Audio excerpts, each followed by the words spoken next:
Today we're going to be talking about mohair. It's soft, it's light, and it's luxurious, but so many people are so over it right now. Not only did it come into the scene quite suddenly, but it literally took over because you saw it in every garment, accessory being designed. And not only does it hike up the cost, but it's a nightmare to frog for some people, and I guess it's understandable why people are so over it right now. So I'm going to be giving you a number of reasons why you should kind of let it stick around, because there is a special place for mohair, believe it or not. And I'm sure you're going to like the last point that I'm going to share with you, so stick around. So point number one, mohair creates sheer fabric. That's not something that you can get with other fibers so much. I know a lot of people substitute mohair with suri alpaca, but it's not so easily available. Here in South Africa, I know there's only one shop, the Naughty Habits, that sells suri alpaca, and it's quite pricey because it's imported.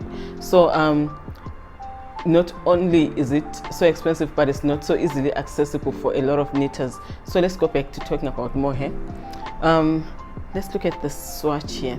This is super light and sheer, and it's just one strand. On this one I used some very light small needles, but if you use larger needles, which work much better for this type of yarn, by the way, when you want this sheer fabric, it's even going to be much lighter. So if you want to create a sheer fabric, it works so well, and it can be very see-through. That was the point when I was designing this pullover that I'm wearing today called Ndalwentle. I wanted to create something with stripes, but that was see-through. So when you look through the page in my Ravelry and you see some of the samples, some of the test projects that were done with normal yarn, you'll see the difference. You still get a beautiful garment, but the feel and the look is totally different. This is double strands of mohair, and it's knitted at DK weight. It's light, it's fluffy, and it's kind of see-through, and that's what I was going for. So if you're looking for a sheer fabric, mohair is your friend. So that's why I'm saying there are some reasons why we shouldn't totally discard it and put it aside. The second reason why you should keep mohair around is lighter fabric at a bigger gauge. So I designed this pullover. It's called Minenhle. Okay, no, not Minenhle, Mbalenhle. It's called Mbalenhle. I'll put some photos for you to see it more clearly. It's like this. It's very light, and it's double strands of mohair. I'll show you the swatch here. I think you'll see it much easier. So this is a very light, fluffy fabric. I went for the pink because I wanted something that would work in the spring and be super light and just be flowy and very relaxed. I've done some other garments in lace before, and I'll put some photos of the Graceful Leaves pullover, for example. It's also a DK weight garment, but when you look at the texture and the thickness of it, it's totally different from the one that's done in mohair. So if you're looking for a light, floaty fabric, the one that you need to go for is the mohair. So that's why I'm saying again, there is a place for this type of fiber. And then the other important thing that you need to know with this yarn is that if you want to soften a stitch pattern, for instance, you're knitting cables but you don't want them to be crisp, when you hold the yarn with some mohair, it looks very light and not so thick. For instance, as I was showing you, this lace pattern is a DK weight lace, but it's so light and floaty. This could easily be a fingering weight garment that I did with this stitch pattern, and just that lightness that you get, and it works well particularly with cables. Maybe you're working on an all over cable garment and you're not the type that wants super crispy cables. Just by using some mohair held together with the yarn kind of softens it up, and it makes it much lighter. And as I was saying, when you're going for a bigger gauge but you don't want the heavy fabric, it works as well. I did 3 strands of mohair here, and this is a very light and drapey fabric that's kind of see-through as well, because I can see through this when I'm holding it. Even though it's 3 strands, worked at an iron weight gauge, because I used 4.5mm needles on this one, it's still very light. And you look at another fabric that's iron weight. This is African Expressions Harmony. It's an iron weight yarn, and I used the same needle size, 4.5mm, but this is a much thicker, stiffer, heavier fabric. So when you're holding these two, unfortunately I can only demonstrate, but just by holding these two, this one is heavier than this other fabric.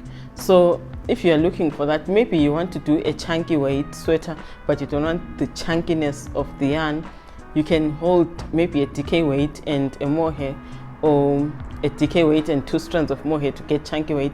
I'm not sure exactly, you have to play around with the yarn that you're working with and get the gauge that you're looking for. This is 20 stitches in 4 inches or 10 centimeters, and this is 20 stitches in 4 inches and 10 centimeters, but the feel and the weight of the 2 fabrics is totally different. I'll admit this is very extravagant. Excuse me, this is very extravagant because you are looking at 3 strands of mohair, so this project is going to be super expensive.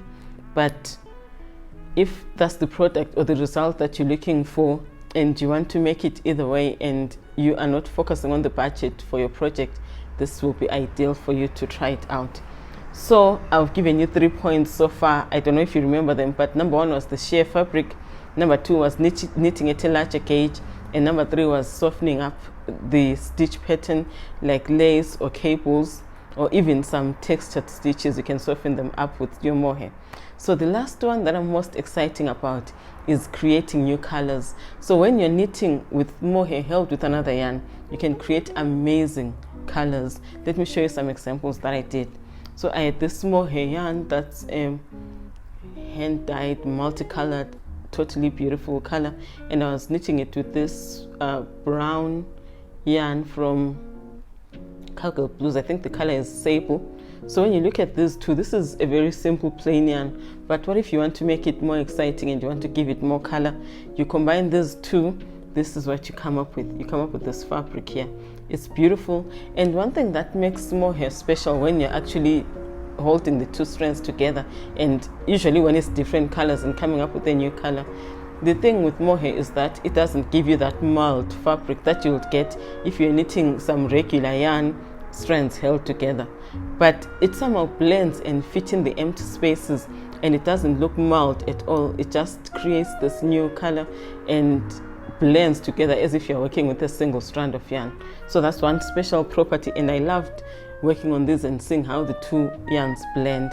I also did another one. Let's say you've got this bright pink and you're thinking it's too bright, I want to tone it down a bit, and then I joined it with this rose gold, and this is what I came up with. So as you can see, this color is no longer super bright pink because of the lighter pink. It's blended nicely and it's even softer, and you can even, I think, combine these 2 together and still come up with a lighter pink. There's another one that I tried. Again, let's say you've got this light baby pink and you're thinking, I don't want to wear baby pink, but I still want to wear some pink, and you mix it with this slightly darker shade of pink. This is what you come up with, a medium pink. It's slightly lighter than this one from the dark pink, but it still looks really beautiful. So that's one of the properties of mohair that you won't find on other fibers, maybe except suri, alpaca, and some other brushed yarns like some brushed silk here and there. I haven't worked with those because they're not so easily available, as I said. So when you're looking at this fabric, it doesn't even look mold at all, yet it was 2 different fibers knit together. So that's the other purpose of mohair. And if you have this huge stash of yarn and you don't like the color, you want to tone it down a bit, or you want to brighten it up a bit, putting some mohair together with the color will actually blend well and give you a beautiful new shade. And I know it's a trial and error thing. When you want to play around with these colors, you might need to get different shades of mohair from your shop, from your local yarn shop, and play around and eventually get the color that you want. But I can assure you, you're going to love it, and it's going to be such a beautiful, enjoyable knitting process. The other thing that I hadn't written down, which is also a factor when it comes to knitting with mohair, is that it's very durable and it prevents peeling even on fabrics that peel. So I did another project here where I held some mohair with some fingering weight yarn. I've worked with this yarn before and it peels a bit, but when I combined it with some mohair on this project, it's the Lilita shawl, and it's worked from this tip here all the way down. So when I combined it like this, it hasn't peeled yet. It just looks good, and I've had this for more than 2 years. So that's the other factor that you can consider as well. Of course, there are times when working with mohair is not practical. Let's say, for instance, you're looking at getting some good stitch definition. And then combining your stitch work with your fabric with mohair is not going to work because it gives you this very fuzzy fabric. So if you're looking at those crisp, well-defined stitches or cables or lace or whatever stitch pattern you're working with, it's not going to work with mohair. Or even sometimes when you want some very intricate color work and you want it to really show and pop and show the edges and the sharpness, you should stay away from some mohair. And number two, the other thing that you need to consider is if you're going to frog your project. You know, there are some projects that you start working on and you know that this is going to be a trial and error one, and I might be frogging, I might be starting afresh, I might be thinking back. When you are thinking that there's a possibility to do that, then if possible stay away from mohair, because it might just be one of the hardest projects for you to frog ever. And then the other point that you need to consider is if you're knitting for someone else or even yourself and you have very sensitive skin, then you should stay away from some mohair. However, the scratchiness varies with different types. When I'm looking at these, okay, this one is almost felted. This is African Expressions Hope. It's some mohair and nylon, and the other ones are mohair and silk. So this is the scratchiest that I've got, and these two are also kind of scratchy a little bit. This is Cowgirl Blues, and this is Cocon Yarns. And then this one by Pearl Soho is the softest, and it's got the most yardage, even though it's the same weight as the other ones. I think there is more silk content than the other ones. I think this is 30-70 instead of 25-75, so that makes a difference. So even though mohair can be itchy sometimes, if you look at different brands, you'll find that the sensitivity is quite different.